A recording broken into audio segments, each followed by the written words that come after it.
In 1978, we moved from Santa Monica to Port Orford, Oregon. Noelle was 2 years old, no other children. And I wanted to have a new outfit. I'd already made a cowboy Indian soldier gunfighter, but I thought I want to have a Johnny Appleseed outfit. It was a brilliant idea until I found a problem. I couldn't find a hat, a pot hat.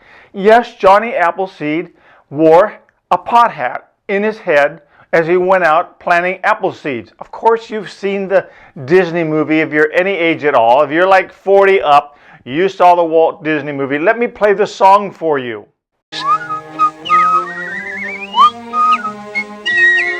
The Lord is good to me, and so I thank the Lord for giving me the things I need, the sun and rain and an apple seed. Yes, He's been good to me.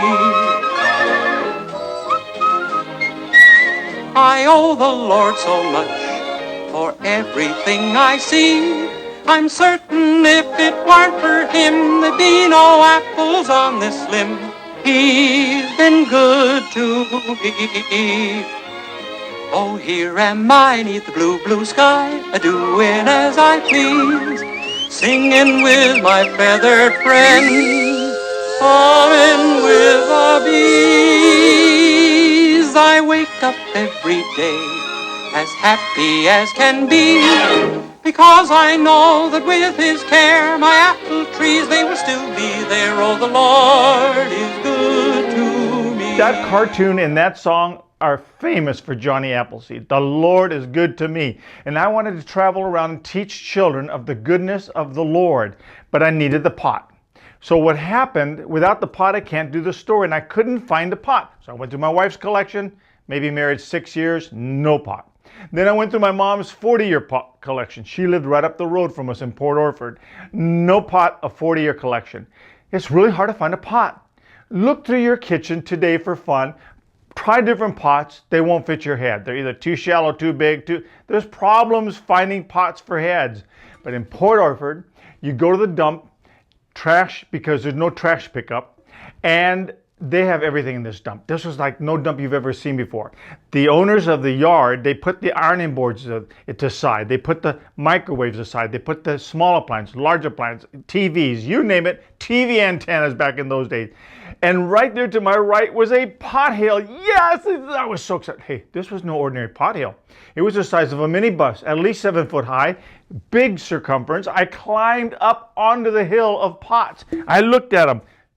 Every size you can imagine. Try here, try there. Some of them had bacon grease. Some of them had bacon. Some of them had eggs in them. Some of them had leaves in water. Dump them out, toss, try it on, toss, try it on.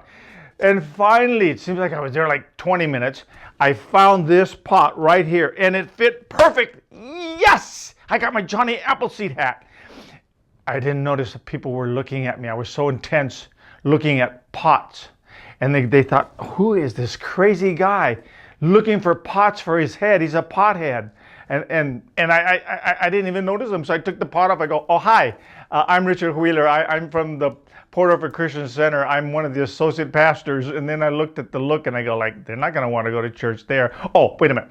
This is the Johnny Appleseed story. And they all knew the Disney cartoon and the song. So they go, okay, that's good. And they're happy. And they went their way. I went my way.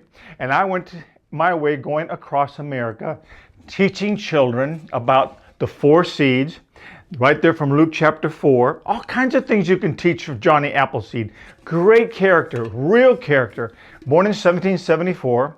And he used to work in the cider mills along the East Coast area and inland a bit, like around Pennsylvania. And so he got the idea of moving out west, planting apple seeds and growing apple orchards. It's so cool. Because he wanted pioneers, as they went from east to west, that they would have apple trees available to them. It was brilliant. He was not a simpleton. People think he's kind of a simpleton, he's just kind of this goofy guy. But no, he was brilliant. He was a nurseryman. He studied nursery growing of grafting and apples and orchards. And he would plant these in what now is known as the Ohio Valley, that portion of America that has Ohio, Illinois, that it's a beautiful area, fertile ground. And so he would plant his seeds, put a perimeter of hedge around them, and he'd be out there for months all by himself. And so, yes, he would sometimes talk to the animals. Who else is he going to talk to? If a little squirrel came up or something, he would have conversations with them. So he became known as somewhat a little touched in his head, but the pioneers really loved him. In fact, the Indians also respected him. He didn't carry a gun.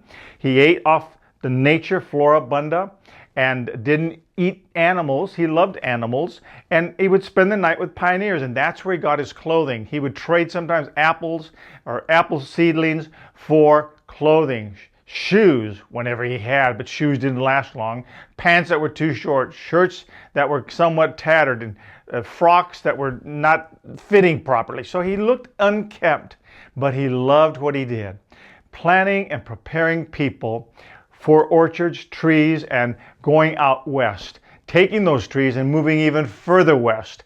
And so we owe a lot to Johnny Appleseed and his early years moving out and planting trees for settlers to take with them. One of the things that he used to do is go to the settlements and pass scriptures out. He'd go to farms, cabins, and places like that, spend the night, and share with the family and children his fun and adventure stories. And he'd tell them about Jesus, and he loved the Lord. He'd give them scripture. Sometimes he would cut the scriptures out of his Bible and pass the scriptures around from settlement to settlement, town to town, farm to farm, person to person, and that way he could distribute scripture far and wide. And I just like that example of Johnny Appleseed. But the thing that I most like is that song that you heard, "The Lord is Good to Me." And that's what he is. He's so good to us. He wants us to be people that recognize his goodness, to tell of his goodness to others. The goodness of God is so good. He's incredible. Have you ever heard the expression when you go, "God is good," and then someone says, "all the time"? It's not just a cliche to say, it's the truth. God is good. God is love, the scripture tells us, and that love is manifested in his goodness. Do you know where that goodness is seen? In the life of Jesus. The fact that God gave us Jesus is the greatest goodness that God could ever do. To take our sinfulness and trade him in by the death, burial, and resurrection of Christ. He suffered because of God's love and goodness towards us to give us eternal life.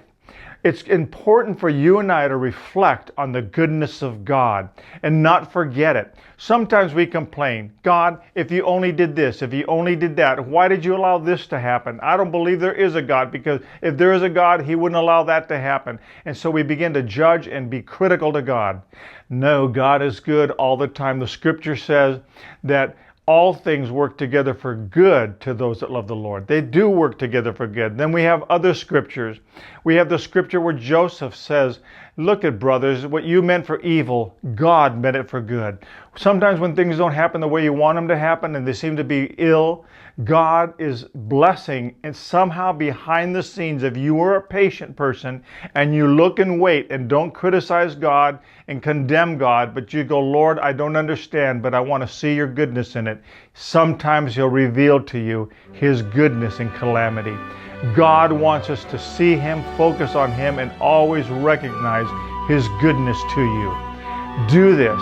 Receive Christ.